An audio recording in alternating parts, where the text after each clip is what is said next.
Hi everyone, very good morning. Hope we can start. Okay, we are good to start. Can you all give a thumbs up? Are we good to start? I will take that as a good morning from everyone. Great. Okay, great. Thank you so much.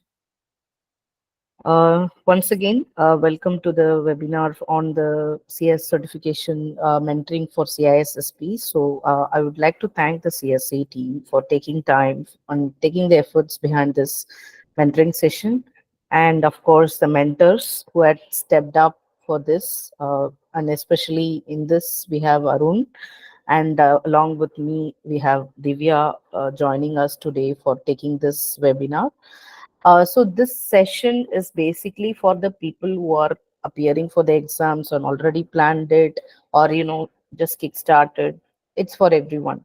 And in this this mentoring, the key thing we are expecting from you all is the commitment, understanding the time and efforts you are putting as well as the mentors are putting here.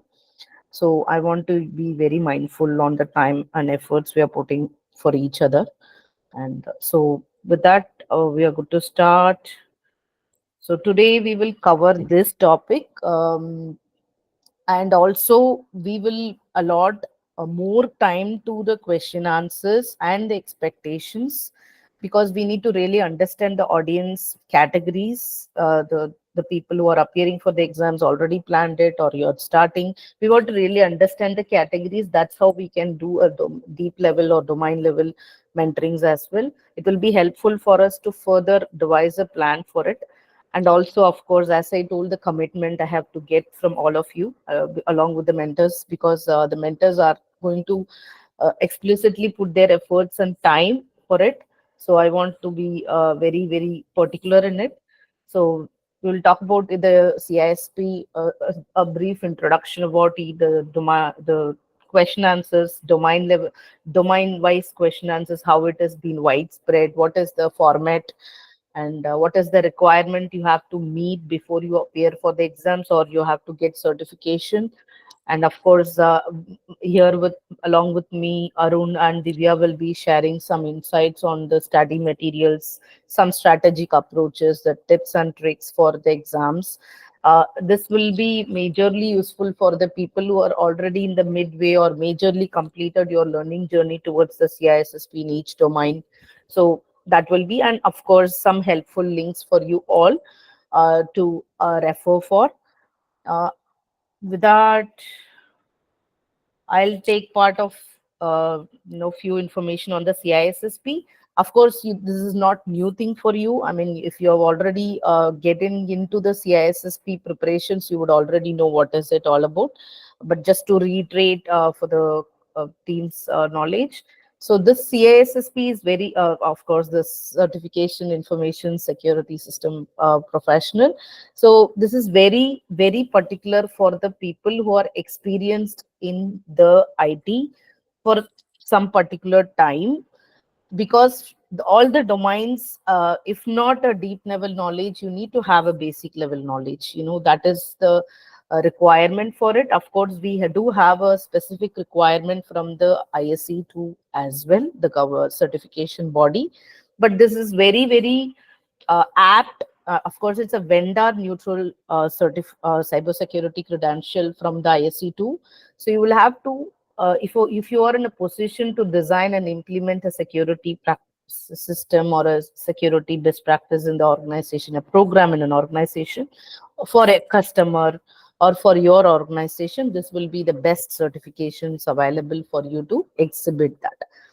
And it's very suited for the all the information security professionals who are working on the strategy of cybersecurity in your organization, and who are aiming to become a CISO or CIO, and who are already having a good experience in this information security for a long 15 years of experience already having and want to know. So this is very advanced knowledge and certification, where you will be involved in designing, developing the security architecture or system, the program for your organization. So if you see, CISSP to me is not for anybody who is entering into the cybersecurity professional.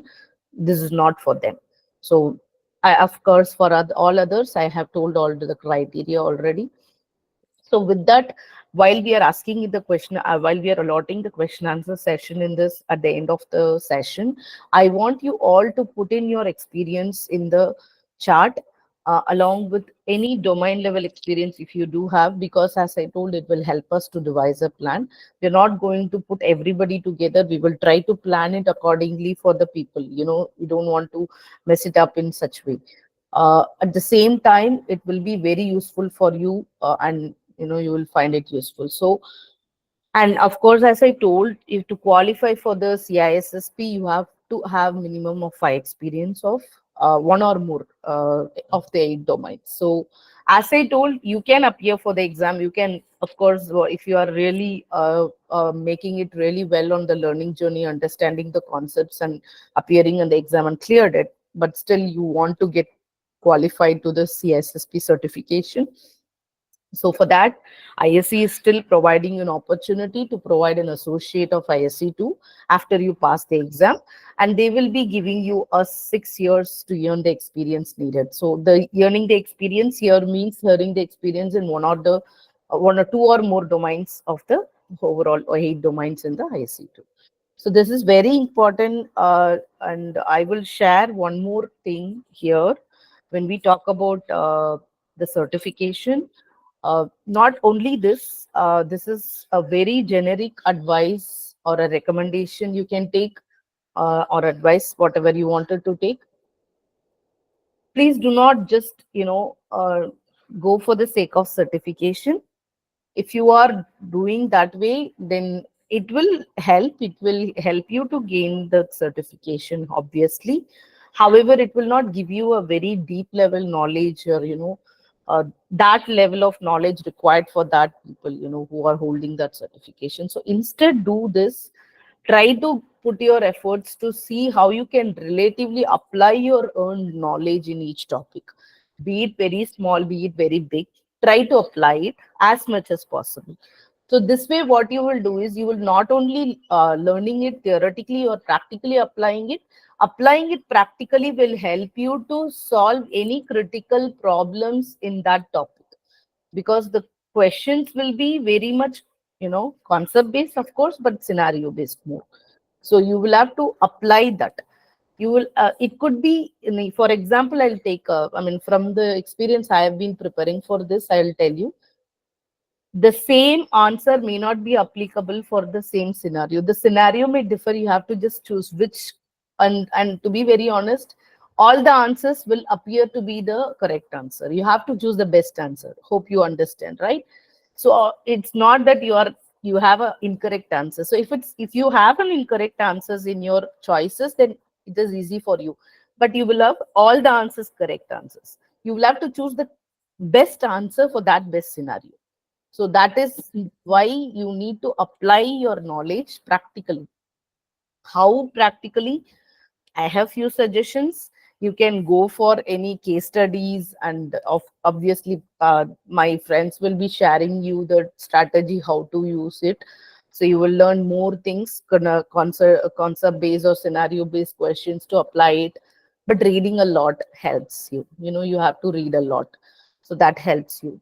So I don't want to cover my friends' topics because they are going to cover much on how to allot the times, etc.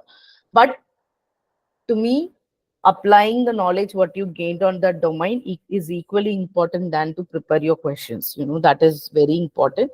So do not run behind each topic. So, okay, I have completed this, but make sure you understand the concept, so that you will be the best judge to select the right answer for the right scenario. So that's one piece of advice I will give it to you.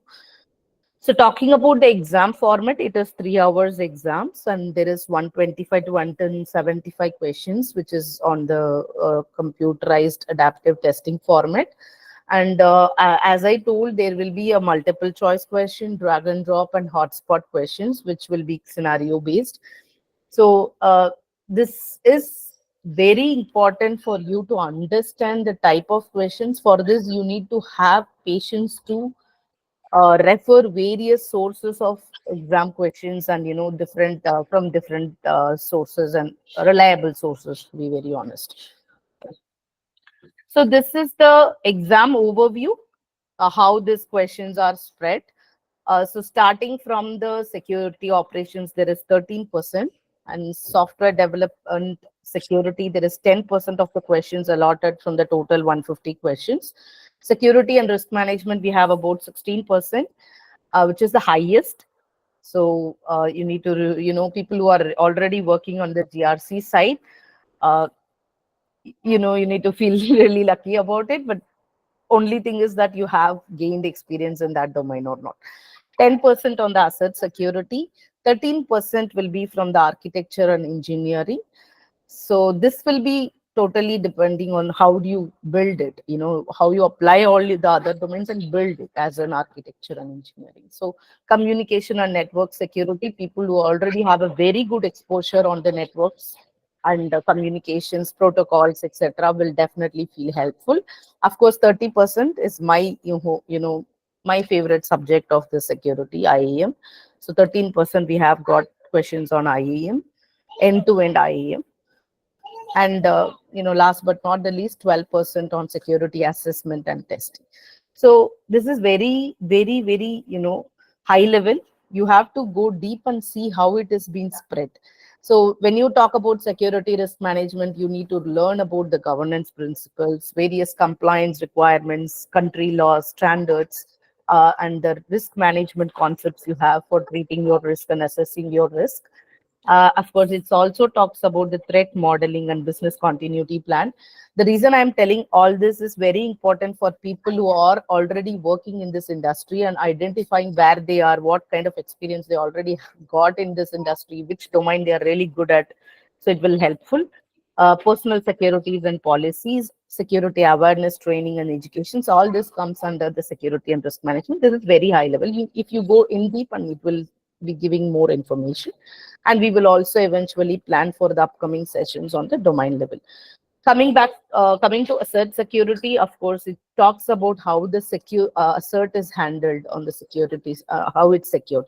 So data classification, handling requirements, storage, disposal, hardware and software management, privacy protection and data retention. Privacy here touch base with only certain level, because this is not exclusively talks about so much into the privacy, but we have so much certifications available for very explicit knowledge on the privacy, but this touch base with to some extent. And secure data handling and media security, which talks about data in transit, data in rest, data in use. And as I told about the architecture, we talks about designing principles, like defensive, that in depth, zero trust, least privilege, and some security models and frameworks. Cryptography, people who are really good at cryptography, this is one of the topics covered in the security architecture. Of course, on physical security and environment controls.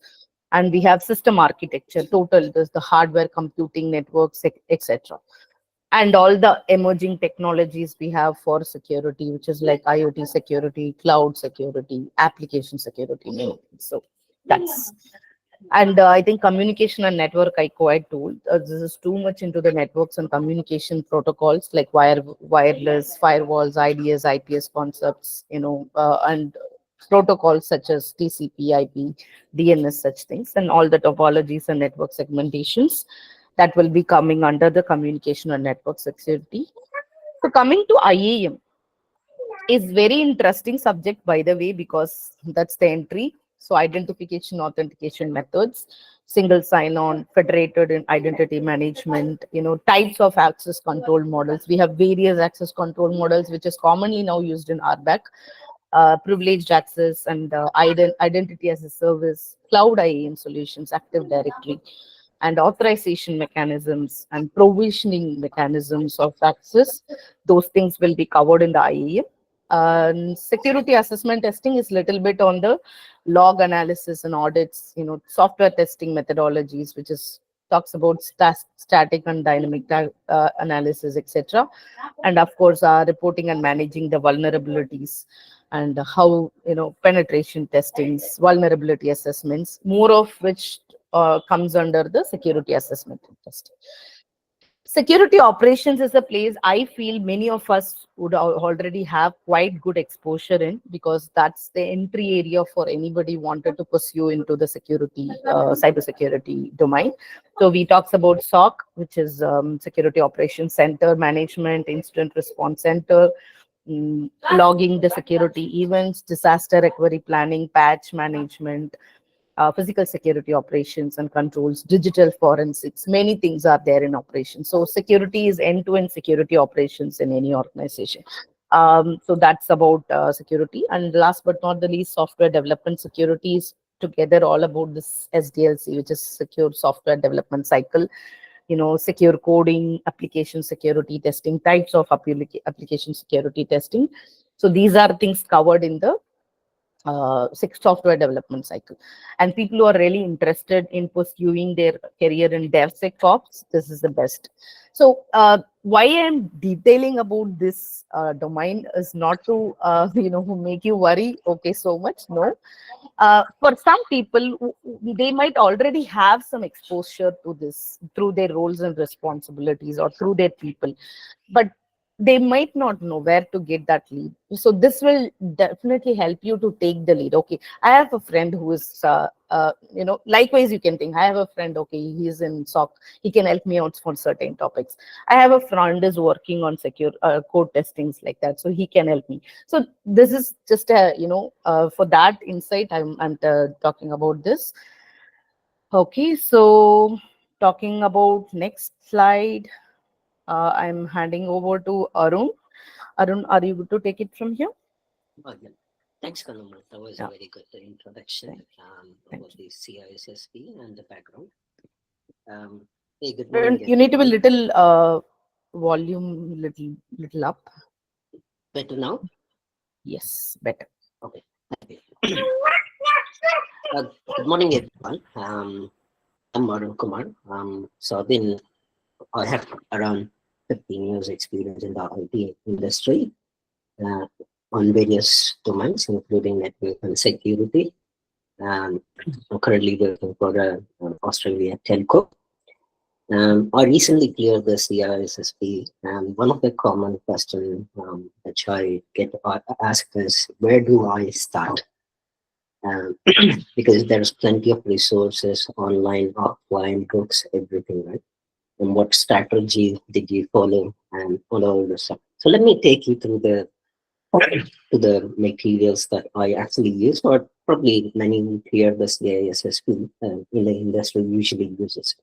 So my first advice or recommendation is to review the student handbook or the CISSP outline. Kanamal did share the CISSP outline, right? It's actually a free resource. If you go to the ISC Squared website, you can actually find the CISSP outline. So that gives you an overall picture of what are the domains, what topics are covered, and what chapters, everything. And the first thing you have to do is look at the book or study through the book. So one of the common book is Cisco Official Study Guide, and the latest version is 10th version, or there is something called CISSP CBK 6th edition. Which one to use? Again, it depends on your understanding. Basically, what is different between these two books are the language, the use of language. So while CBK is somewhat aligned with the actual exam sort of language, but official study book or Cybex is actually easier for understanding. So that's what I used. I used Cybex official study guide. It was 9th edition, not 10th edition. 10th edition was recently released. And another material which I actually use, or what commonly people do use, is a book called Destination Book, CISSP. It actually makes a complex thing easier to understand. So, so these are the books which you can commonly use. And in terms of practice questions, And there is a official Cybex practice questions with at least around 10 plus practice set or 12 plus practice set. Again, it would have changed now. So each practice set would have at least around 150 questions, 100 to 150 questions. And then there is a LearnZ app, which is the ISC Square's official app. It's a subscription based. It was costing me 999 rupees per month, but you can actually take this subscription maybe last month when you're just when you're about to give the exam. And there is a free certification resource as well, which is called CertPrep. I've heard it's a very good um, practice question test bank, and some of the language which they use in the CertPrep is actually aligned with ISC square. But I do actually need to make a disclaimer. There isn't any practice questions, any apps where you'll actually get the exact questions or exact scenario.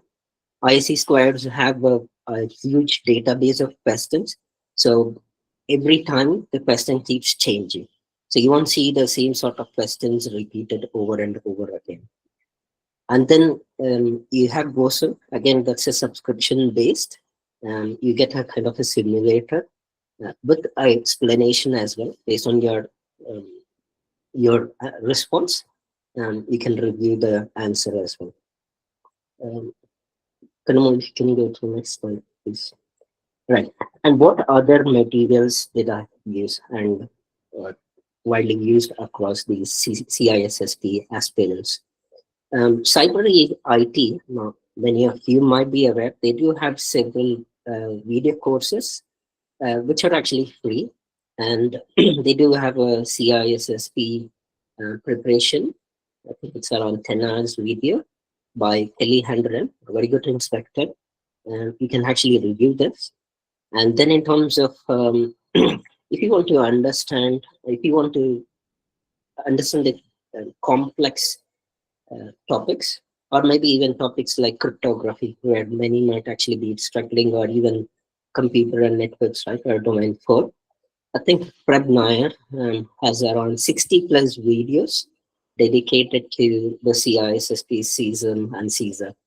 So he breaks the complex topics into understandable topics, and even he goes through the what he calls as a coffee shops, and he makes you understand what are the keywords to look for in each of the questions, and how do you actually start responding. And just before a week before the exam, you can review the destination certification mind maps. That's a freely available resource on YouTube. They have at least 10-15 videos in the mind map category. And then you have Andre Ramdayal and Gen Betty. They both have a practice questions on the YouTube as well. It's free. Um, Basically, it actually gives you a further understanding on how to drill down on the questions, or how to respond to a particular questions, or understand what the question is trying to ask. Again, they both are from YouTube. And the last one is there is a 8 hours video which is called Exam Cram full course from Peter Zebra. That's like a very high level review before a week before the exam. Yep, come on, next slide, please. Okay, now coming to the strategy. This is one of the common questions which I get asked. What strategy should I follow? I'm very busy. I have a full-time job. I have a kid. I have a family. I have to travel. Um, see, considering that everyone has a different learning pattern, a different strategy, but I would say, let's say we are planning for a 3-month approach. We plan to beat the exam in next 3 months. I would say first month you would actually do a 70-30 strategy. So what is this 70-30 strategy? You do a 70% reading. When I say 70% reading, it can be a book, it can be a video, anything that you're comfortable with. But I would highly recommend you read the Cybex or CBK, whichever book you do, and page to page, cover to cover. So that would really help you much. So in the first month, you do a 70% reading and 30% practice. Where do I do this practice from?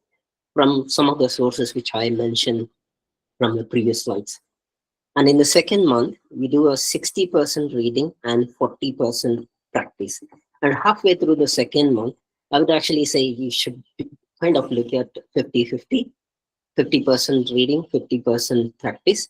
And in the last month, considering that we are planning to do the exam in the next 3 months, then you look at 30% reading and 70% practice. So with the strategy, you can, when you start practicing over and over again, you will get to understand the concept better. And not only practicing, you need to really keep track of where, what are your weak areas, what are your strong areas, which is your strong domain, which is your areas that you need to focus on. Without that, you won't really be able to.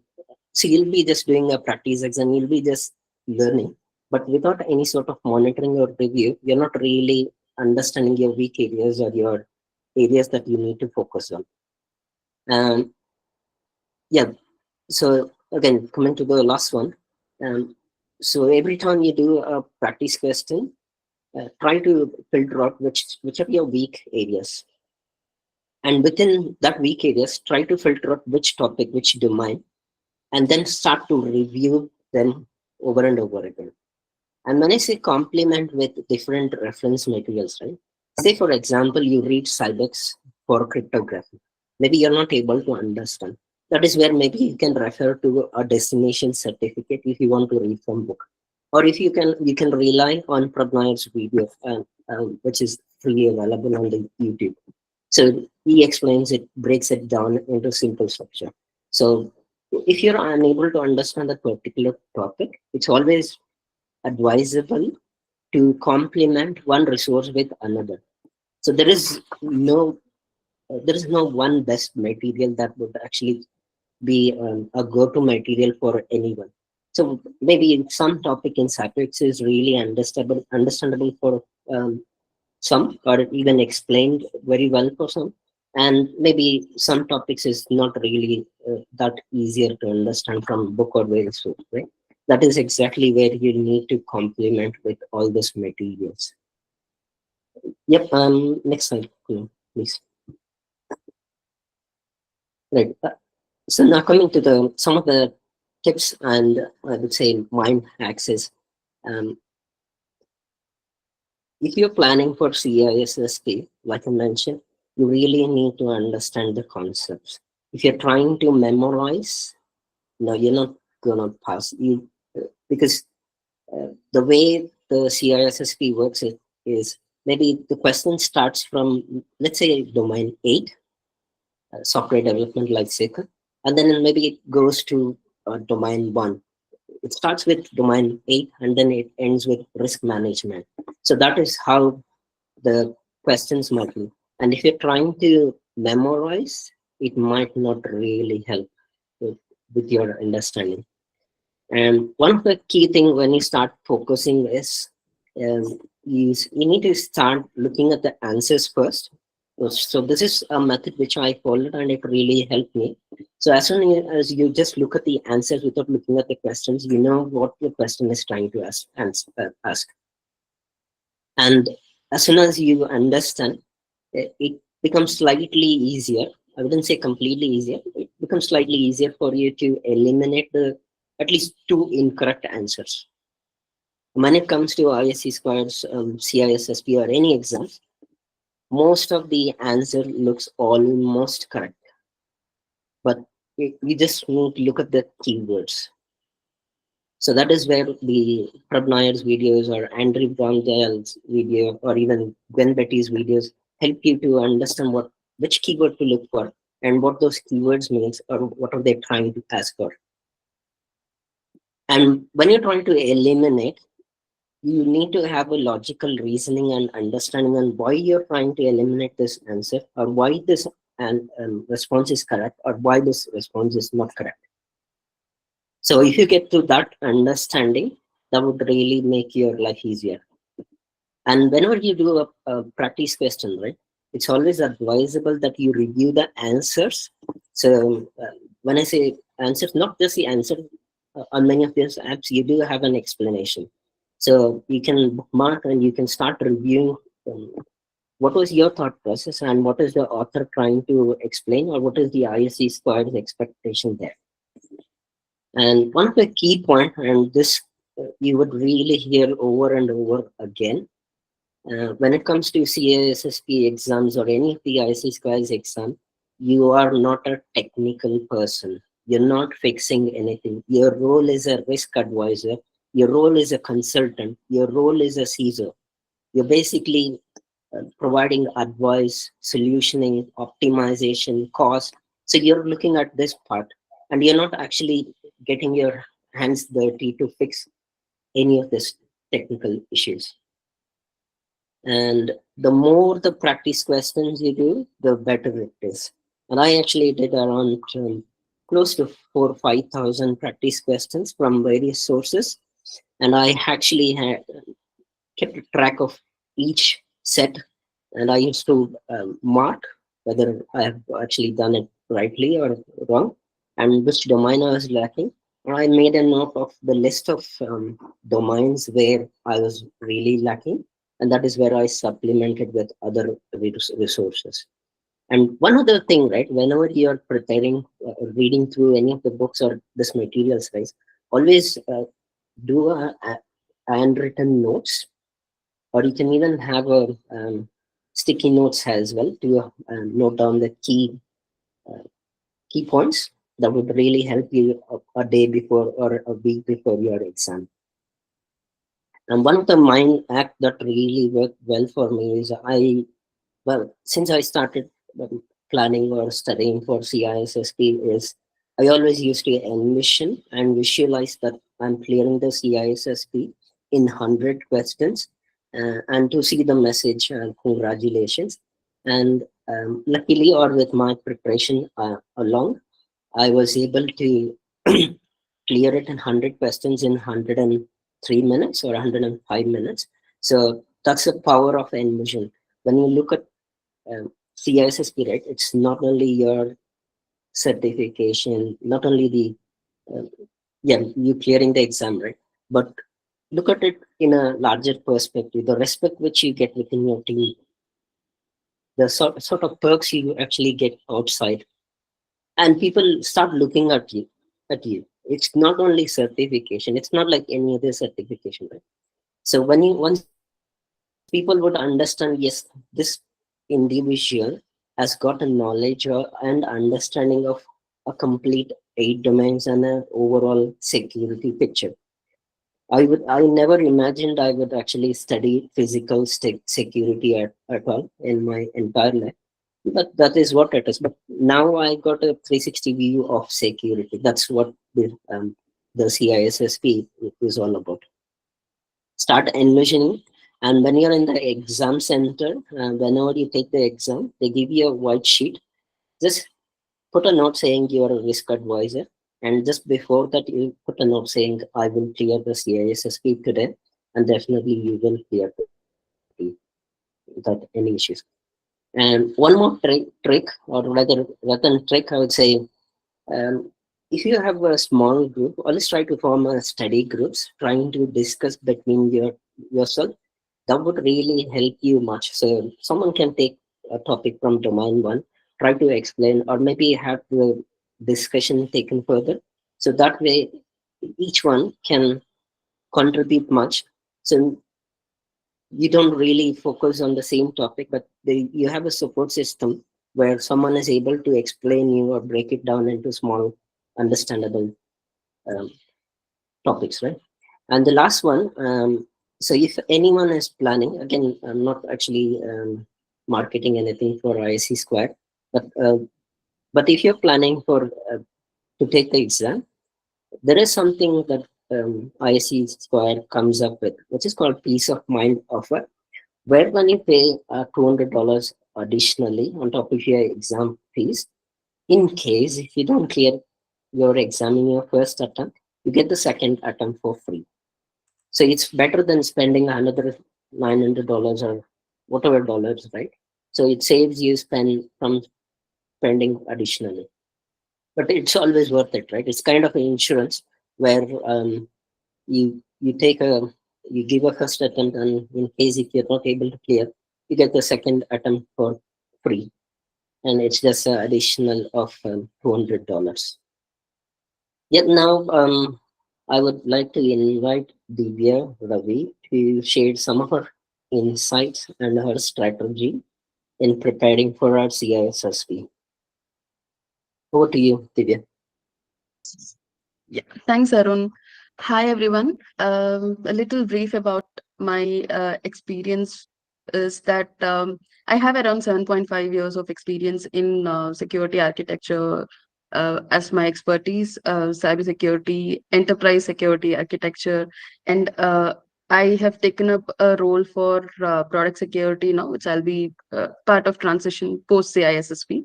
So I hope people who are trying to switch your job into a better role and responsibility, CISSP is one of the motivation that you might have. So it helps. The certification helps, but for preparing, I would say it is two things that you will have to train yourself for. One is the commitment to study, because knowledge that you accumulate through your experience and the knowledge that you accumulate while studying for CISSP are slightly different. So you might have to train yourself on how to accumulate that knowledge in an organized way. So that is very important, because when you have the knowledge in an organized way, that is when you'll be able to play with it while applying that knowledge for good use. So that is one part of the preparation. And the second part of the preparation is training yourself to take up the certification exam. So the exam evaluates you in a certain way, and the questions or the language of the question and the language the options are put in, and the way you have to eliminate the options to select the right answer is happens in a certain way. So you have to be training yourself such that you're very comfortable with the language. Your brain processes it quickly as you read the keywords. It processes it quickly on what they are trying to evaluate you on or expecting you to know. And when you read the options, you have to eliminate the options. And for all this, during the exam, you just have 1 minute and a few seconds for one question. Even if you consider it as 150, all the 150 questions, you have just 1 minute and a few seconds, hardly a 10 seconds. So this is the time that you will have to practice yourself to answer the questions. So it's the maximum time that you have per question. So when you have to do that, how do you do that? First thing is, I think Arun has pretty explanatively covered all the strategy that he's used and how it works, and that's the best strategy. See, there are people who actually have prepared for CISSP in a 10 days, 15 days, but the main reason they were able to do that is one thing, they have accumulated the knowledge that is needed, the skill that is needed for a CISSP through the experience that they have had till now. So the knowledge is already accumulated. So what they have done is trained themselves to take up the exam. So it shouldn't be a wrong example that 10 15 days of practice, or maybe 1 or 2 months of practice and studying will actually help me clear CISSP. So there are some pitfalls in that. So you have to first evaluate on what are your weak points, how prepared am I on each domain, and what are the areas in each domain that I already have accumulated knowledge on, and what are the areas where or the concepts or topics within each domain that I have to learn newly. So if you're learning something new, you should also be able to retain that knowledge when you need it. So that is the first step. For retaining the knowledge, you will have the you need the time to learn, and then revisit the concepts, and then again revisit the concepts, so that after that point in time, the whole concept will just flow through your mind very easily. It will be a flow. So you will not be taking the time to recollect or try to re-understand, revisit there and think, was this way, did it mean about this, something like that. So you will not even take that time to think, and the knowledge just flows through your mind very freely. So that is the kind of retention that you should have for every topic in CISSP. So in order to do that, of course, discipline is very important. You have to study in a certain way. Try to accumulate the knowledge. Find out what is your comfortable way to do it. See, I what from my experience and experience of a few others where I have shared some tips and it's worked out, or I've heard from others who've taken the exam before me. So collectively, what I have identified is that you have to be very comfortable studying, because studying is very important. And there are different ways of studying. I'm a person who uses physical books, who uses different webinars and seminars and white papers to accumulate knowledge. That is a practice that I always do since my college time. I have that habit, so that helped me a lot. So as a person, I'm a person who accumulates knowledge from different sources, whether or not I actually particularly prepare for an exam. So for me, it's the concept. I listed out what are the concepts that are needed for CISSP in each domain. How does it flow? And what is the interrelationship between each domain that we have in CISSP? And what is the flow? See, what CISSP has done is it has taken the whole cybersecurity and split it into 8 domains. So by splitting it into 8 domains, what it means is that whenever you have some experience or some activity that you will have to do, you will understand which domain it falls into, and how the other what work or roles or responsibility that other people do comes together as a one single outcome. So you will have to understand that flow. So when you start with the concepts that you have to study, it means that you are studying it in different phases, and for the phases you have the domains. That is all is the reference. It's not like you concentrate more on one domain and concentrate less on one domain, unless until you have the necessary knowledge of that domain. So that is very important. And when you have that, when you understand the flow, how the concepts flow in and how I can accumulate the knowledge for that, uh, I would say customize your study resources. A combination of all of the resources that's available freely is enough, but customize them.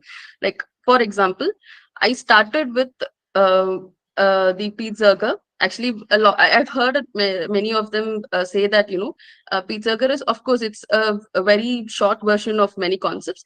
But I started with that.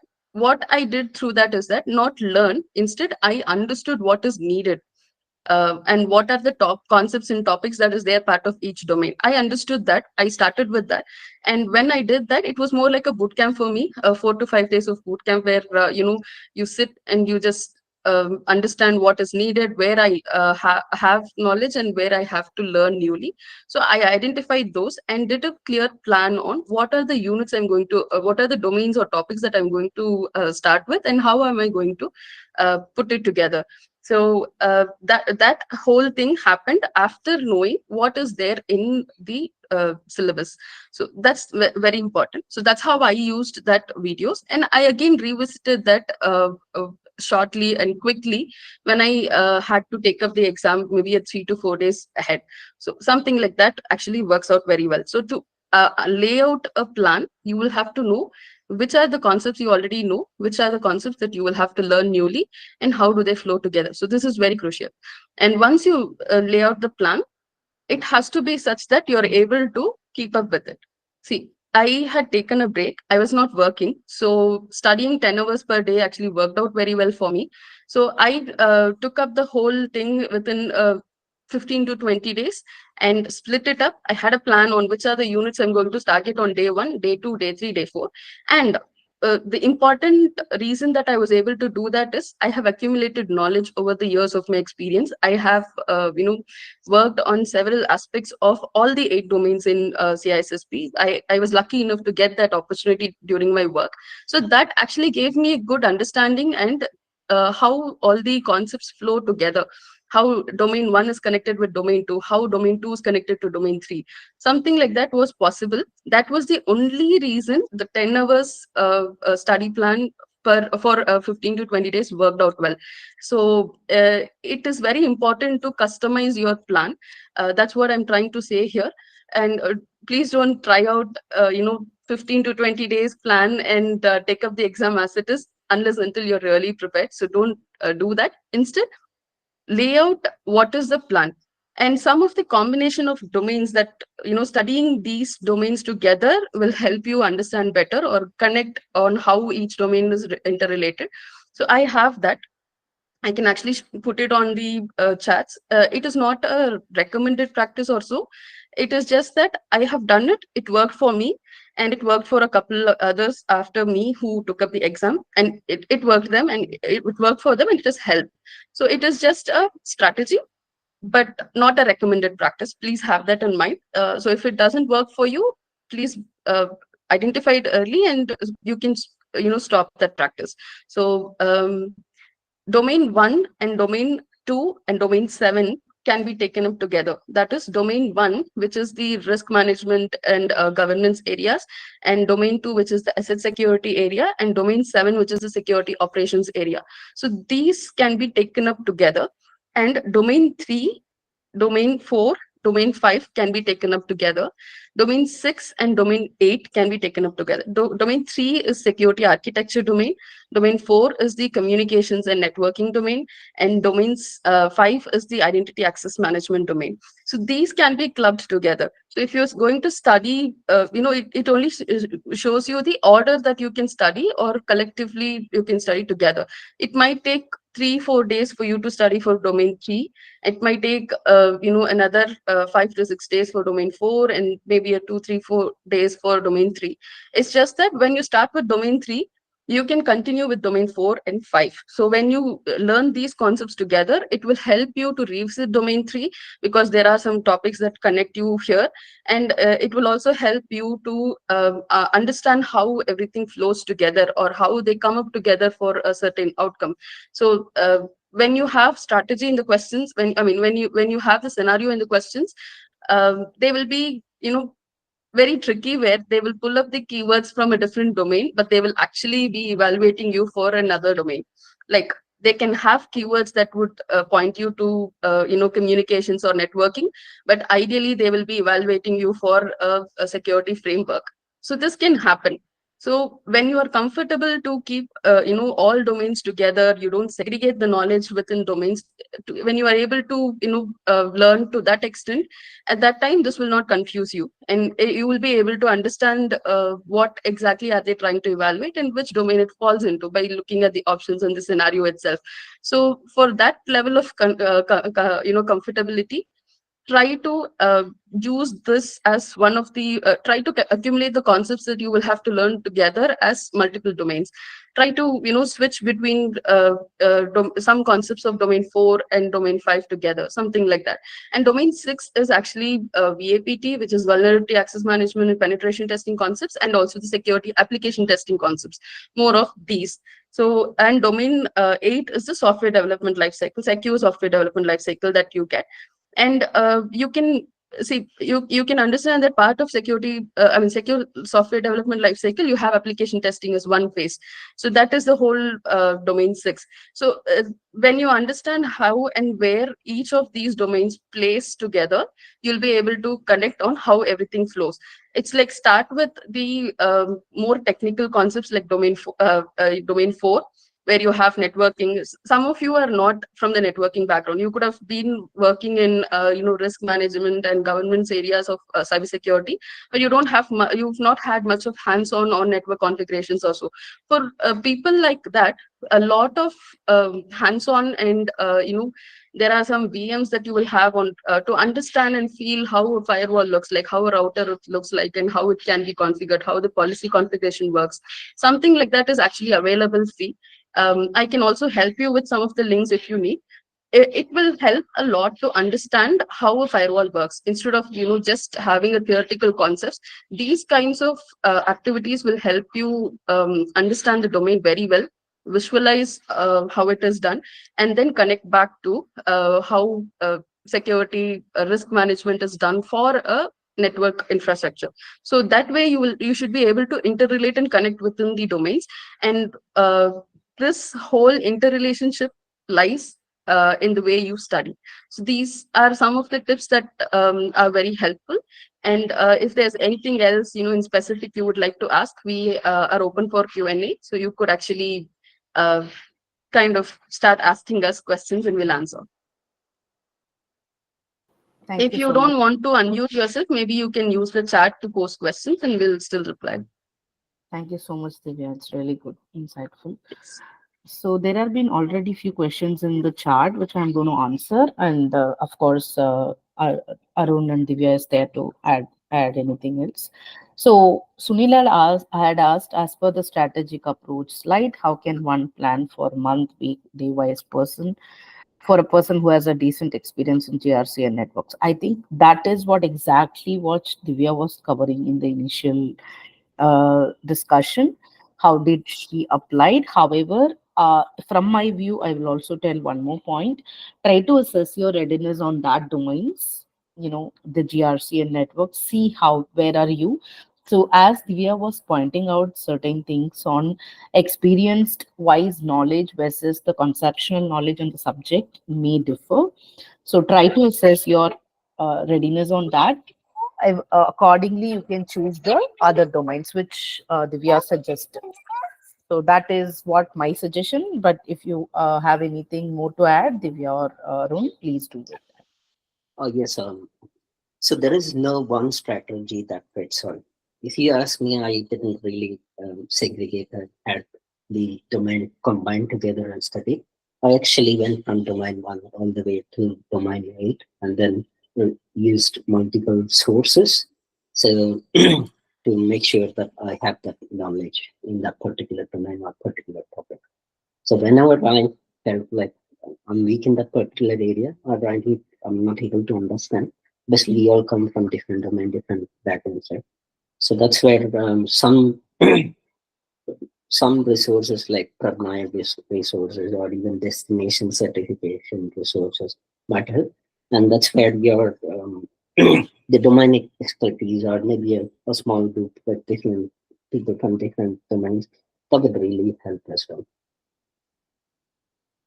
Perfect. Divya, do you have anything for this question? I think you pretty well covered for this point about how do one has to spend. So, guys, strategy, of course, as Arun rightly pointed, there is no right strategy or wrong strategy. Okay, it may be applied for somebody and you are using it, so it may be working or not working. So you'll have to figure it out. Okay, basically, I will tell that is also one of the good experience you get while preparing for any certifications. How do you strategy it? How to strategize it? How do you plan your, because it depends on person to person and level of knowledge on each time, and how quickly you are grasping some new things coming up. There are many things, many factors involved in strategizing one's individual learning efforts. So uh, of course, you can readily follow the available strategy or the strategy shared, but then you have to really put some efforts to see if it is working or not. And Divya also pointed this out. Let me emphasize that if I mean I think if I'm not wrong, it's Divya or Arun, but then if the strategy is not working, please try to identify this initially, and then you have to change it or modify it. That is very important, guys, because you cannot prolong and take it, and it's efforts, right? The time and efforts may be waste. So please try to identify if it's really working. And key thing which Arun already shared is to read your progress. How do you work on it, and are you really doing well on this strategy? Please try to assess yourself, frequently assess the things out. Even minute details, please give some time. So these are very, very crucial points. It may look very simple, it may sound very simple, but it is not that simple. You have to really put your efforts to strategize it. So that is one of the thing I would say for Sunil here. And next is about the share the domain study strategy. Of course, this is all I think Divya shared it. She will probably share it in the after the call as well. I mean, as we all planning for the feedback forms, let's see how we can share it. I think she has already shared it. I'm sorry, I have seen now. So could you please repeat the chapters we can combine? I think that's answered.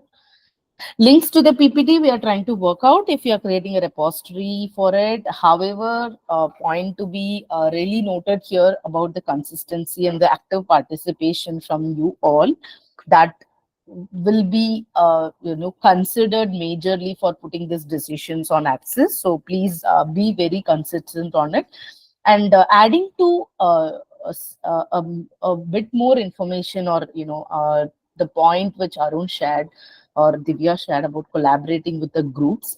So Guys, if you're having a really closed group, or a very already known group for who is preparing for CISSP, my suggestion or an advice, if it is possible and if it is feasible for you all, whenever you buy something, try to share. This way you can try to avoid the total expenses on your own. It's like, I mean, again, this is a conditions apply part, because if you're really that close with the group, if you're really having that good rapport within that close group, and if that is really possible, try to do it, so that you can share your expenses around you are putting into the materials, etc. The reason we are referring more on the buying material, or paid material, is that obviously we do have free materials. However, remember, there are certain reliable sources of materials which you can really go and refer for your exams, which is of course it comes with a cost, so where you can see it. So that is one of my suggestion. And also one more point I would like to say here, uh, about the domain level experiences, etc. See, remember, I always suggest anybody who is coming for mentoring to do this. Try to do some gap assessment, like what is the level of knowledge you have for specific domain. Okay, there, even if you are okay, you can say, no, I don't have any experience, any idea about this domain. That's just also still fine. But you have to be very, very brutally honest for yourself when you're doing this assessment, because that will give you where you have to start. Many people who ask this question, where I have to start. The start is from you only. You have to assess yourself, like where I am today. I may be good at 100% good at a domain. I may be very zero at one domain. That's absolutely fine. But remember, how do you start? It's totally depend on the approach you usually follow while studying. Are you a person who starts with a very difficult subject? Go for it. Are you a person who starts with very simpler subjects? Go for it. Again, this is all the strategy we were telling. It depends on the individual. So try to, strategize that way. And is there any questions we have not answered?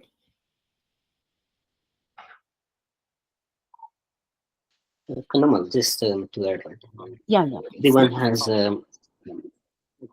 everyone is very specific about the strategy, right? But we also need to look at the consistency. Start small. Mm, I know everyone is actually employed full time, and we do have family, kids, friends, everything, right? Let's say start with 30 minutes a day. And if you can consistently do a 30 minutes reading for a week, I'm sure with that interest will actually drag you, or the time will automatically go by another 30 minutes. So you have to build that habit and the consistency. So without consistency, I don't think we can really crack this exam. Very true. Very true. Very true. I second that. And I have to recall what Arun told when it comes to reading. You have to end reading. You cannot just read like a story, or, where you miss something, you can catch up in the next book. No, no, next page. No, it's not like that, because everything has details, everything has concepts, everything has techniques. So, in order to understand the complete topic or domain, you need to have the skill of reading. So of course, the people like me who are very bad at reading, it's now time for us to, wrap it up and start learning. So of course, reading really is a good habit. And there is a question asked by one person who is doing an MTech in cybersecurity. Should I start prepare CISSP or spend 2 to 3 years? So if you see, the experience side requirement from ISE2 is, yes, of course, you need to wait. However, you see where you are standing with respect to the syllabus covered in your MTech. Is it somewhere related to some of the domains in CISSP? Try to gain something. But honestly, if you ask me, I would ask you to wait, because you're already, if you talk certification is required in terms of pursuing something, you're already doing something, you're already gaining some knowledge in your MTech. So I would suggest you wait, but don't wait for giving your certification exam, but do not wait to pursue or learn. Learning is not there, there is no barricades or for it, hurdles for it. You still start preparing and do it slowly, but giving exams, you can think about it because it may require for experience or anything. So I would give that chance. But I don't know if you have any better, advice for it. Oh, yeah, sure. So, Roman, like Kanaman rightly mentioned, you can really wait for a few more years or until you get that industry experience. I would really start with some basic certifications. Again, I'm not sure what sort of course we are doing or what is the content of this intake. But you can start with some security plus N plus just to get the basic understanding. You don't even need to get the certification just before the interviews and stuff. But it's always good to go through the content and have a good understanding on the basics first before you dive into the uh, multiple domains. So I would like to add few words on a question where should we cover all the topics of CISSP? There was a question of all the topics and content should we cover all of them? Ideally, I would say yes, because what CISSP has done is that they have accumulated from a lot of industry experts who are currently working in different domains. What are the current areas of cybersecurity that would be necessary for you to do your work or to excel professionally or to contribute for new innovations and research. So they have collectively actually added all the topics that's necessary into the syllabus. So the whole point of the value that CISSP adds is because of this. So I would suggest, yes, you have to at least know what topics are there, what content is there in that topic. At least minimal of that much is definitely needed.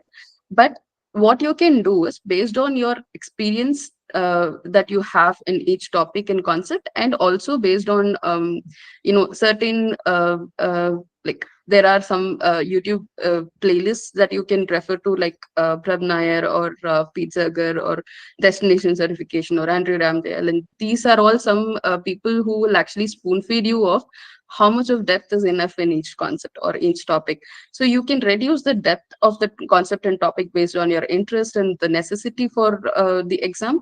But you have to know at least what topics are there and what content is there in that topic. At least that much of understanding is definitely necessary. You cannot skip them because you will never know which concept will actually help you understand the scenario better and select the right option. So it helps. This is definitely a need, I would say. And there is also another question or statement that says it takes more than 30 seconds to comprehend the scenario question itself. And yes, there are a lot of long questions. I would say that, when look at the keywords and understand what they are asking for might be a suggestion that many give. I have heard of it and I have tried it myself, but it doesn't work because sometimes you get it right, sometimes you don't. And we do not have that, feasibility of uh, getting it right sometimes and getting it wrong sometimes. We don't have that. We cannot take that risk. So it is very important for you to take up as much practice questions that you can early. Like it's like, not like the last 4 days of my before my exam date, I'm going to take up all the practice questions, and before that, I'm only going to study. No, it doesn't work like that. You will have to study. Once try to cover up all the topics that's needed. Take up 2 or 3 exams, understand and analyze which are the questions that you're getting wrong and why. Why is that? What was your understanding and what exactly is the question evaluating you for? With the explanations, try to understand that and go revisit the topics and contents again and come back to the practice questions and take it. It should be like, you study, you take the exam, you study, you take the exam, you study, you take the exam. It has to be a combination of these. It's not like you study and then you just for the last 5 6 days I cover 4,000 5,000 questions. It doesn't work like that. The all those 4,000 5,000 questions that you're trying to cover should be intermediately placed well such that the whole plan works out for you. And this is very important in your planning because leaving the time that you want to take the practice tests and studying back again has to be in a certain way where it gives you a comfortable timeline to follow, and so that you will not get demotivated or get distracted or come out of your plan and not take the exam actually. So it shouldn't be that way. So for that, the planning phase needs to a lot of effort is needed in the planning phase. You will have to go through the resources, understand what is there, what you need to concentrate on, focus on, try to understand that. If possible, take up a assessment that you have with the practice exams or the study guide itself. Take up that assessment as well. It will help to a certain extent. And take up 2 or 3 videos of each domain and understand where you are. And then based on that analysis, start your plan of where you want to get to and how you are going to do it. So that should be there in your plan, and keep that plan very, very, very strict commitment. You have to follow what you have. You can maybe customize the plan here and there when you feel like certain things don't work out, or the plan that you have devised is not right.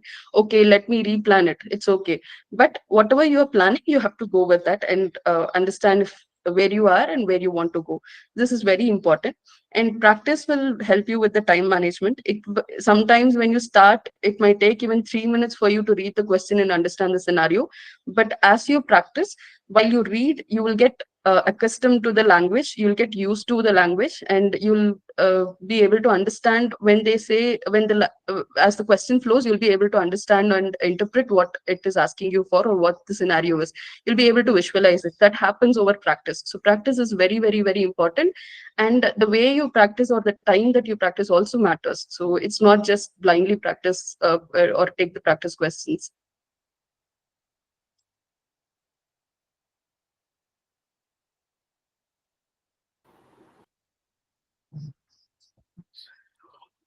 Any other questions, team? So there were questions you're confused on which one to see, 10th edition or see. Whenever we see the advanced edition versus the earlier editions, of course we tend to see what is the difference. So try to explore yourself if there is any major differences. Accordingly you select it. That is would be my suggestion. Always, be it Mike Chapels or anybody else you are referring for, see what is the major difference. So based on that, you have to choose it. So there's And one thing maybe I can add. Sorry, Kanamal, to interrupt. yeah, go on, go on, go on, go on. Actually, as you told, Mike Chapel just struck me. I had subscribed to the CertMike one. It is actually free, and you get emails on which topics to study this for this particular week, how to revisit, and what are the practice questions you will have to take, something like that, based on his LinkedIn learning videos and the study guide. So the topics and the learning videos are the combination that he would like to put it in, and it is actually a 6 months plan. It's like I subscribed to that in February, and until June, the whole plan went. You get like for this week, what are the topics that you'll have to cover? So if you are a person who is not that good in planning, or who doesn't actually try to accumulate everything in your plan, and you're not that great in planning, this will definitely help you. And the way that has the way he has structured it and partition the topics, it's like, whatever I told you, domain wise combinations, he's done it in topic wise combinations that actually works together well. And it will hardly take 4 to 5 hours per week. So that is the kind of commitment that you would expect with his schedule. So if you are a person who's working not great in planning, that will definitely help out a lot. You can actually do that. It is free. You get email newsletters every week on what has to be done. So that's very helpful. So I'm sure it would have worked for many, but it did add great value to my preparation as well.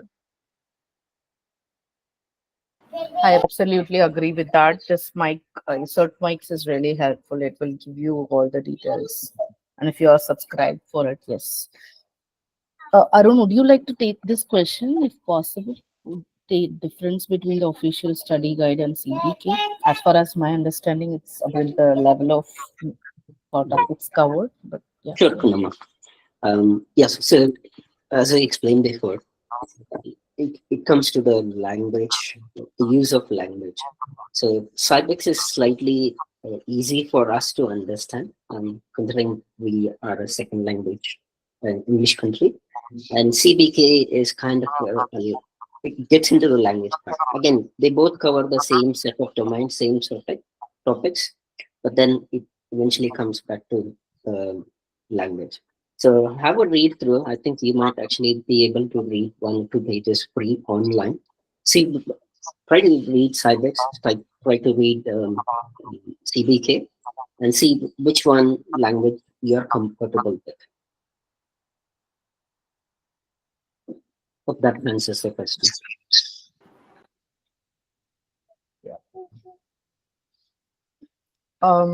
Okay. Okay.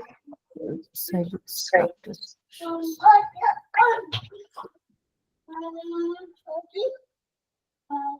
Maybe I would like to add one thing that I do. It might be helpful for some of you.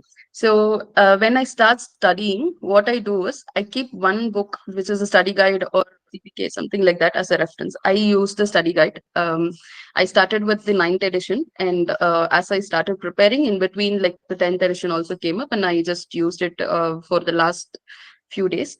So, I kept that as a reference.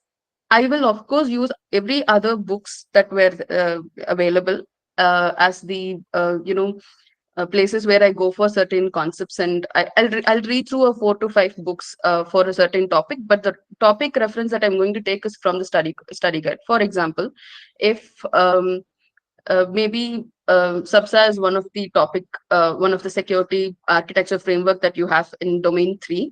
If that is one thing that I'm going to learn, I will read that topic from the study guide, official study guide, which is my main reference, and I will go collect all the relevant information from different books that I have, or the videos where people have explained about it. And it might not be CISSP specific. See, it is not that you are going to get the knowledge only from CISSP specific videos or resources or materials. It's not like that. I also go ask Google in the search engine, uh, what is SABSA, how can it be applied or implemented, and where can it be used, something like this. You can even use ChatGPT. Actually, there's a lot of prompts that you will have to try out. If you have good time, you can actually use keywords like this. When you should know what you should know about the topic, so think of that and ask that, either in the search engine or ChatGPT. They'll give you some resources. But if you're a person who can get distracted with a lot of links and materials or something, don't do that. But because it for my personality, it works out well. So I go and read about this topic in 3 to 4 different maybe white papers or the blogs or newsletters, and I come up back to the study guide and I read through the content again in the study guide. So I revisit what I had as the main reference, and now I have some accumulated knowledge that I will be able to use, which will give me a perspective, and I also will be able to understand every scenario around that, because some of the white papers and blogs that I have used will give me practical scenarios that has been applied in the workplace. And I'm also going to tune it specific to how CISSP needs me to know about it. So this is something that you can actually apply, but be very careful. If it doesn't fit you, it doesn't fit. Don't use it. So as a person, what is your personality matters a lot in your strategy. So use that, understand how you have studied from your academics or school days, and how you actually understand or process an information, how you actually, when you have to do a particular activity in your work, which is very new, you have to learn and do that. How do you actually apply it, and how have you done it till now? So use those past memories, or the way you have done it. Use those as the way to understand yourself, your personality, and use that in the way you devise and plan for your strategy as well. So it matters who you are and how you are as a person a lot more than what others share. So customize it in that way. These are some tips where you it will help you to understand yourself and customize, but keep this as only a reference. Absolutely right. Yes. So there was a question by Darshan, which is better subs or CISSP. So uh, I want to just stress one point here. Choosing between two, see what is the benefits, what is the outcomes of it. Since you are already being a security architect, so you're already quite good at architecture, which is one of the domain for CISSP. So CISSP, I think Arun pointed this right. You are not a person who are really doing the architecture, not the deep level or dirtying your hands. You are on the high level. In the CISSP, of course, you are going or you are leading already. You are in the leadership part. So you have to think from that perspective and see whether which is better for you. If you're already equipped and experienced with a good, decent level of knowledge with being a security architect, of course, can go for CISSP, which is more than the architecture. There are multiple things other than the architecture in CISSP. That would be my suggestion when you are choosing between two. Again, this is completely change or differ from individuals. Yeah. And I would like to add with that, because SABSA is actually a framework where it will help you understand how the infrastructure or the components of an organization are, and how you can connect them together, and what is the approach that you can take to evaluate the risk, identify the risk, and architect the components, tools, people, process together in a way that you secure the company or the organization. So this is what you will actually get from SABSA. It is a framework that has actually worked well. You will have to understand how the framework is and you implement. But CISSP is actually a collection of what exactly is there. So if you learn CISSP, you will be able to apply SABSA better. So that is how it works. CISSP is going to explain you what risk management is, what governance takes place. So how is it done, what are the activities that is involved in it, and you will also understand what are the how certain aspects of what you have to learn for security architecture is actually done by others. It's like a collaborative effort, right? Securing an organization or a community is actually a collaborative effort. So you will be able to understand what are the responsibilities that when you delegate a task for a certain team, what will they actually do. You will get that good understanding in CISSP. So SABSA is more like a framework that will help you connect and loop everything together and apply it. It is an application. CISSP is going to be more of a structured way of accumulating the knowledge, and it helps you collaborate with different teams. It helps you understand what their role is, what your role is, and it helps you see, one of the main skill that is needed for a security architecture is you should be able to expand laterally, and you should also be able to dive deep into the depths vertically. So that is very important for a security architecture. And I have been having at least 5 to 6 years of experience in security architecture in different aspects. With that knowledge, I would say that CISSP is more like a base. And once you are very proficient in the concepts that CISSP can give you, and then you will be able to strategize what are the best way that SABSA can be applied for in your organization, and to make it a better architecture. So that is how SABSA is going to help you. It is just a tool or media for the whole thing, for the whole practice. It is more like that. And there is one more thing that I would like to maybe tell you all. See, when I say I accumulated knowledge before CISSP and worked on different domains, it just means that I have had the opportunity.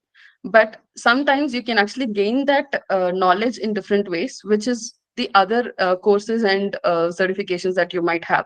See, if you have a CCSP certification, then you are proficient in cloud, you are proficient in a lot of other areas of CISSP. So it is an advantage, and it gives you a lot of knowledge that you will have to prepare. So now your CISSP preparation timeline will become short because you've already gained a lot of knowledge ahead. And for me personally, one thing that helped me, I told you it was 15 to 20 days that I had spent for my CISSP preparation.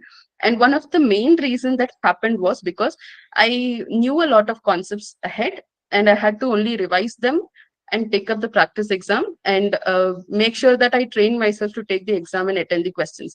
And how that happened is that I went through 2 to 3 courses that helped me, that pretty much covered most of these. So if you are an experienced person, if you are having at least 8 to 10 years of experience, and you are able to take up some 6 to 7 months of dedicated courses, and then you can actually also try to check. There is a program called National Cybersecurity Scholar, which is offered by ISAC. So this scholar program actually gave me a lot of insights for work as well as a security architect to implement there, better strategies that I can actually come up with. The way I worked changed a lot actually after this program, and it is one of the main reason that say ISSP was easy for me, because the scholar program actually speaks about critical infrastructures that we have in our nation, and how they are built, how it is operated, and what is involved within it in terms of people, technology, and process, and what are the best strategies that has worked, and what are the best strategies that have not worked, or pitfalls. And overall it gives you a good understanding of that.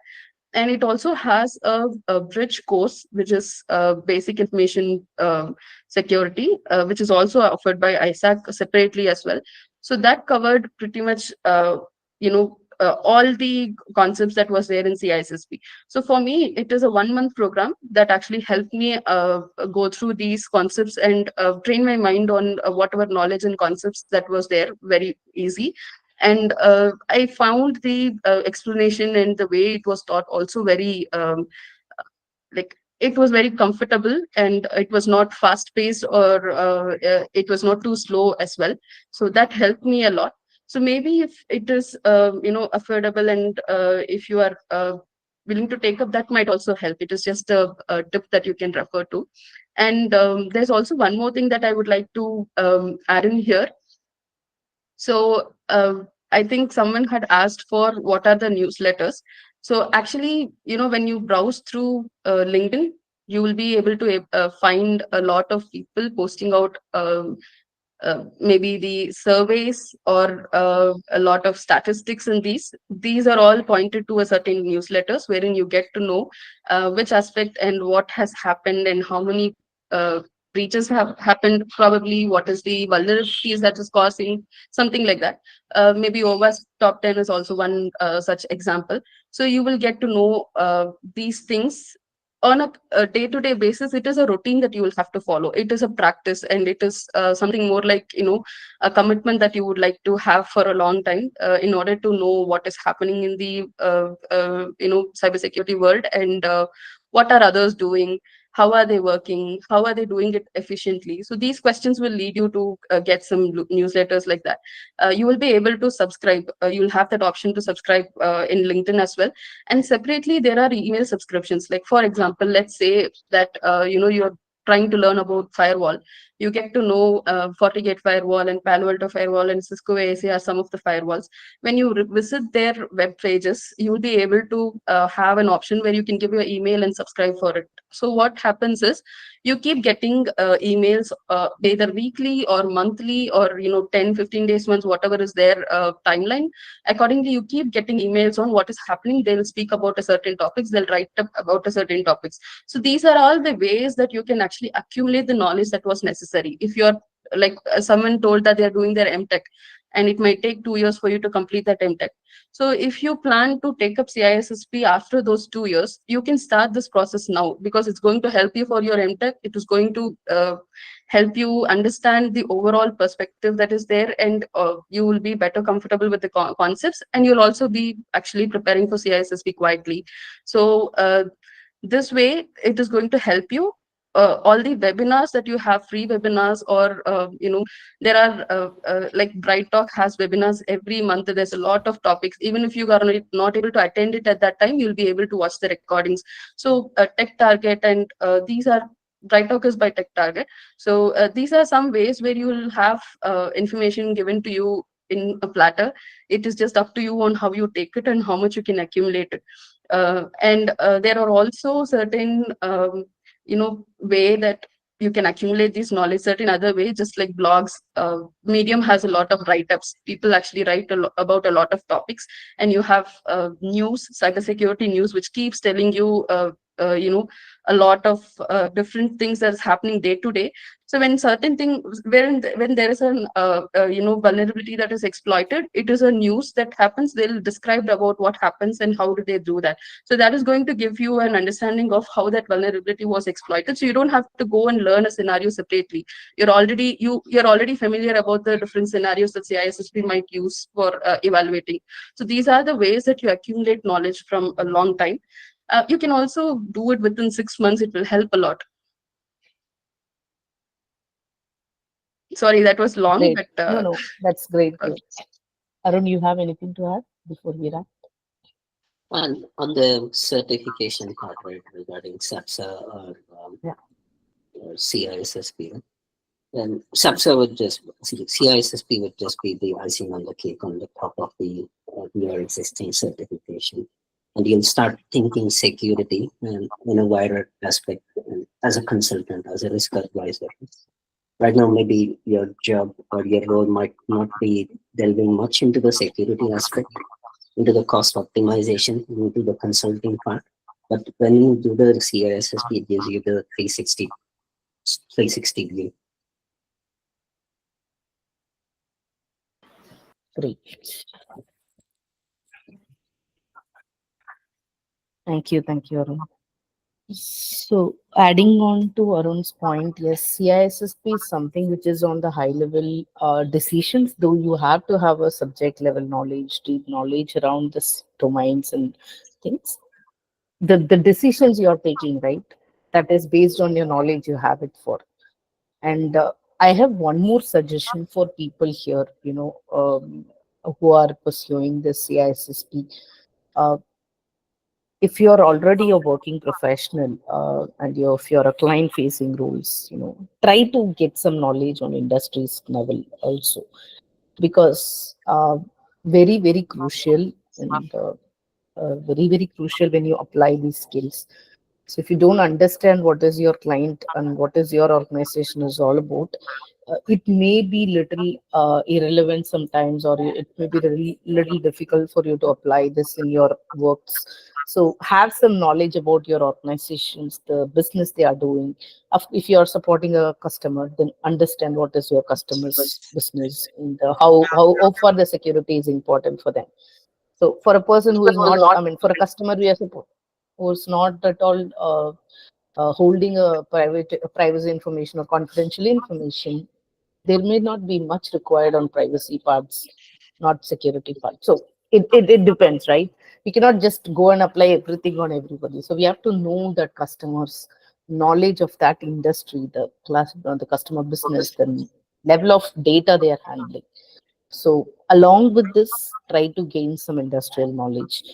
And of course, throughout this process of learning, you will definitely see a difference in your approach. You will definitely see a mind-blowing change in your, in handling things, the problem solving, critical thinking. Many things will be, equipping with you. So you can see the transformation. So that is the reason I was telling that do that assessment now. See where you are now. uh, Doing that assessment will definitely help you to see how you're progressing. Are you stagnated somewhere? Please take help from mentors. So that is the reason, and that is a big difference between coaching and mentoring. Okay, mentors here to share something we have already got, and you have to come up with the agenda to clarify. So this is very, very crucial. And I see lot of people are really very much in a aspirations to pursue or complete the CISSP, but specifically for people who are very close to the exams and already booked the exams, or just a time months away from the exams. I really wish them spend mindfully on their time. Plus the most important point which Arun covered in the beginning, manifest, visualize your exams, your certificates that you have passed. It will bring lot of positive energy to you, positive aura for you, so that you can give your exam without fear. Of course, you need to hold some conscious awareness about your knowledge and your plans, everything, but then the positive energy, right? That's very important. And please take care of your health as well, because not in the way of, or in the process of preparation, you should not be addicted to this screen times lot. And that is the reason we suggest books. Books is very good instead of ebook or Kindle versions. Books are always good. So be mindful on your health. Have ample amount of waters in between. I mean, it's all a additional tip. We want to make sure that you're hydrated always. You don't feel exhausted. So that's very important. Most important thing, be positive that you're going to crack it. That is the positive. You have to hold it. And and there have been many questions in the chat which we were able to answer, and the form is up now. I would request you all to please fill in the form to provide your valuable insights and your honest feedback. And then, as I told, we need some inputs from you for devising our upcoming sessions, the plan for the upcoming events. Again, I'm reiterating, time is very precious. For people who are preparing, please be mindful on the time. Plus, the commitment you are making for yourself in this learning journey is very, very important. Please remember, consistency is the key. And for this upcoming sessions, we need all your inputs to prepare a plan, because we have mentors, we have materials, we have people, we have resources. However, if you are not present there, then we couldn't, because we are putting a lot of efforts. Of course, everybody is coming and investing their time here, of course, and especially in the weekend. So we need to be a little mindful and respect that.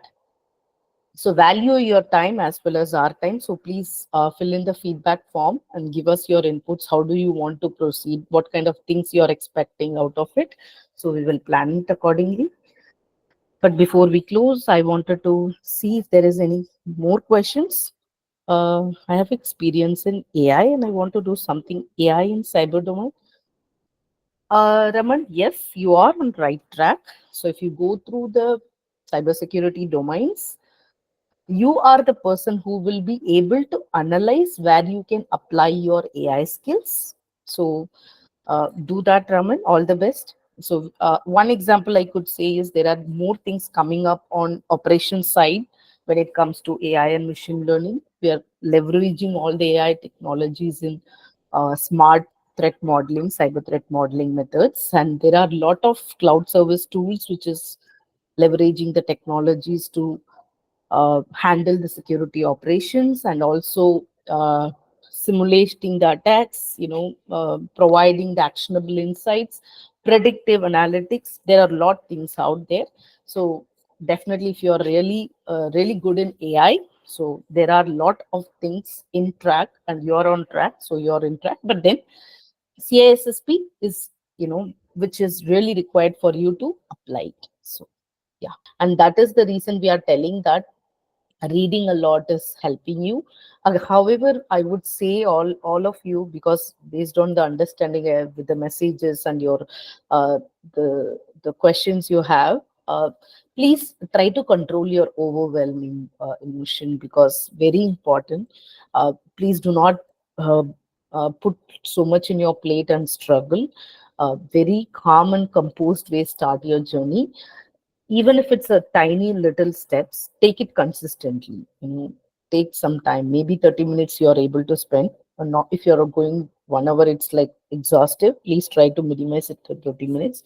That's okay. Nobody is going to put it you in a marathon, telling that you have to complete the CISSP in 3 months. No, for somebody it will work, for somebody it may take, but the knowledge and the journey you're continuing, are you honest to yourself that today you have learned something?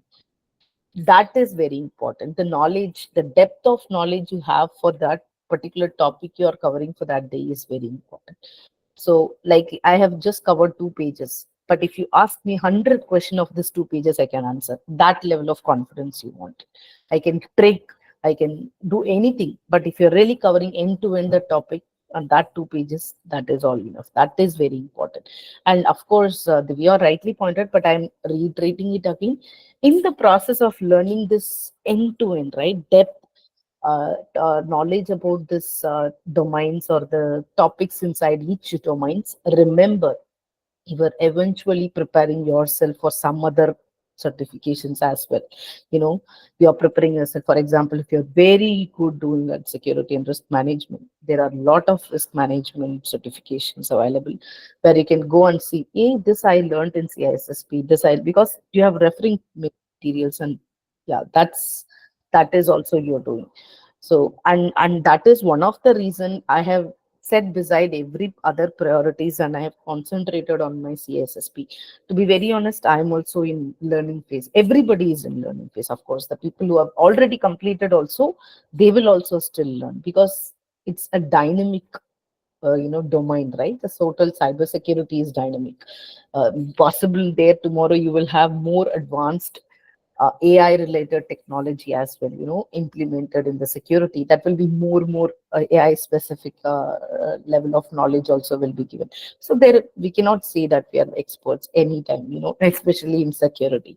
So be mindful on your time. Of course, Raju shared his experience, how he was overwhelmed, and also the impacts he had because of his other scenarios and issues. So guys, remember, your knowledge is important, but equally your physical support is very important. You have to be really composed. Try to do as much as possible on your health side as well, alongside your preparing. That is very important. So if there is any questions, please do. uh, uh, so to wrap it up, is there anything, Divya, you want to add, or you've done? Okay, there are very valuable links Divya had shared in the link chat window. Please do use it. Yeah, I've just shared some, mind maps that actually helped me from study notes and theory and the destination certification. I would like to say something else also. If you are not a person who learns better from videos, because I am not that person. I love to read, and I that is my quick study actually. So I actually printed out the physical copies of the PDFs that I had and studied through them. And I also love to read instead of listening. So for me, listening to destination certification mind map videos or the Pete were all very difficult. For Pete actually, he's given the link to download the slides in itself in his comments section or the description there. So I actually downloaded that and read through the slides actually, rather than listen to him multiple times, or when I had to revisit. That was my quick way to get to it. And destination certification web page has a overview, or more like a study guide that has it is written. Just scroll through the web page, so you go through each topic. It has a little more content than the mind maps actually, because from what I have studied, I was able to understand that. And you also have the mind maps. And if you're a person who would write and study, if you are that kind of person, actually destination certification also has empty blocks where you can fill the mind maps by yourself. So that can be a good revision for you. And also with respect to the mind maps that is there in study notes, and it's not a completed one. I think it is something that he prepared for himself and just made it available for others. But it helped me a lot. The way that mind map is, it gets a single page, more like I can just scroll through in a single page for all 8 domains, and I will be able to find it at one place, and it branches like a tree. So that was very helpful for me to visualize, what I have covered, what I have not, and what I should cover more, and some of the topics that I have missed, something like that. So that was able to help me that way. And there are also some of the open resources where you can actually read through, like there is one website called Science Direct, which is not free. You have a lot of content in the freely available topics or web page itself. So that will also help a lot. And finally, I have a request from everyone. After you get the certification, after you have done with the exam, done with the endorsement, and you have got the certification, please have discipline to keep it. It is not a one time process that is there. You should definitely have the discipline to keep accumulating on the upcoming versions, or what is the other knowledge, or it is like a practice to start with.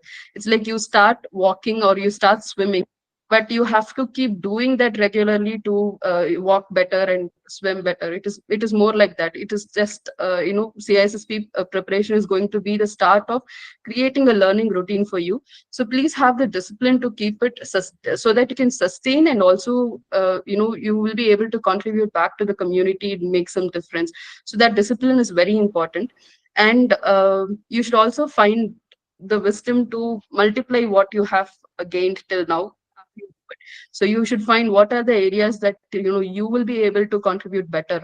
Like for me, I'm not a person who can actually go and connect with groups, but I have a lot of people where I mentor them individually, so because that is my strength, and I well in person or individually, one-to-one connection works well for me.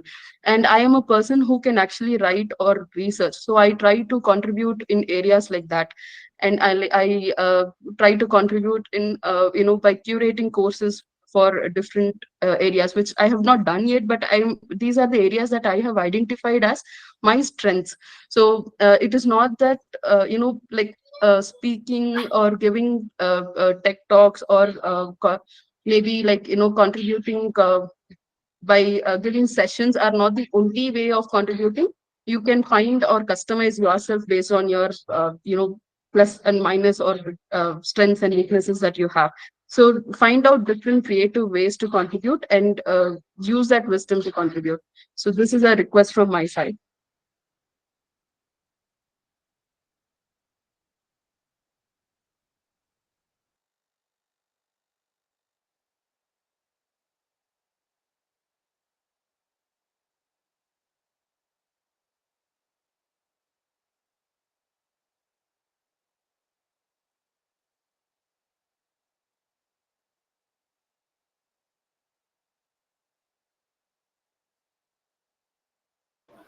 Thank you so much, all. So thank you, Divya. Thank you, Arun. And also my realization, again I'm just speaking, my realization was that we should know every term that is covered as part of all the domains, at least so like when there are four options there, you know the four, and then you are able to make a quick choice, but you haven't heard one or two out of it. That's where the problem comes. So it is very good to understand in a particular domain what are all the technical terms there, what each term means. And so if you understand, say for example, I look at an OSI model and I look at those 7 layers, so I understand very thoroughly what these 7 layers mean in depth. And then so if any question comes with regard to that 7 layers of the OSI model, I'm able to answer that. There's no other thought. Similarly, if you are looking at a private key and a public key, and then you understand how this, so you are very thorough with that particular concept. Similarly, with cryptography, if you understand all the terms there, and then how each one differentiate, and how you should look at each term in a particular scenario, then this is what it gives. I mean, basically, when looking at the question, it makes you quickly to narrow down and then look at the solution. So that is one way. And so know as much as you can, even if it's limited in a domain, was my realization at the time. So it avoids that confusion. Yeah. Thank you. Absolutely pointed. So, thank you. So, team, I think I put it in the chat. Remember, this is just a starting, okay? It's not the end. So, it's not that, okay, I can. It's just a starting, and learning journey should be ongoing. And remember also that you have to unlearn certain things which is not really helpful, or things. So try to find that approach, have that approach, try to unlearn things, try to relearn things which is really important, and try to carry out your journey towards learning in a very consistent way. So that is very important. And I'm really hoping that this group, or the audience here, will be continuing in this mentoring sessions and show the consistency. And I will look forward for all the sessions. We have good mentors joining us along with all the three of us today, and of course, we mentors also going to learn along with you. So your insights is also equally important when you are involved in the mentoring. Like Raju shared hers insights, there have been chats which given some insights. So it will be a knowledge sharing sessions, I would call it as, apart from the being called as mentor. So looking forward for more such sessions and insightful discussions as we dig deeper into the domain level knowledge and domain level discussions. And I wish you all the best. And I really see good, energy from the team here. So I really look forward for a great learning sessions. Thank you so much, team. Thank you for providing your time and your energy here. And of course, I would like to thank CSA for giving us this platform to share our knowledge, and my mentors with me, Divya and Arun, who is having a very extremely powerful uh, energy and of course knowledge, and really good to share their knowledge. So thank you so much. If all good, we are good to close the call, but I'm leaving it to Pooja if she has anything to say. think I thanks to three of you. I think for me, like Warren Buffett said, right? For him, money is no utility. Time is, right. So that's why I want to thank each one of you who gave 2 hours on a Saturday, and you invested 2 hours. So that's very critical uh, thought you had, and thank you for joining in. And I think if you encourage us, these sessions will line up. We will, all of us, we kind of look to support the community. So all we need is stickiness, stick with us, and then, yeah, look out for more when we plan these sessions. Please register. And if you register, please join. Thank you. Thank Anybody has not enrolled in the CSA membership also, it's open and it's free to enroll. Please do that because there are a lot of initiatives happening around that. So please do take part in it. Thank you once again, team, and really have a great weekend. And please do take care of yourself. Thank you. Thank you all. Thanks, everyone.